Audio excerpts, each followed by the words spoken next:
यार आज क्या खाएं हम? यार कुछ भी खा ले, वो मोमोज नहीं खाने मेरे को।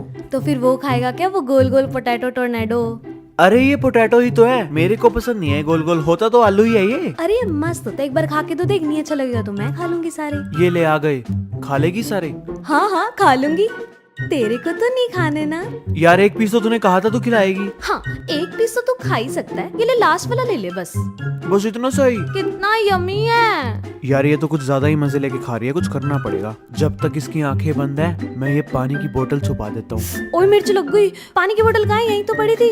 वो तो मैंने पी ली, तो अपने लिए और ले आ।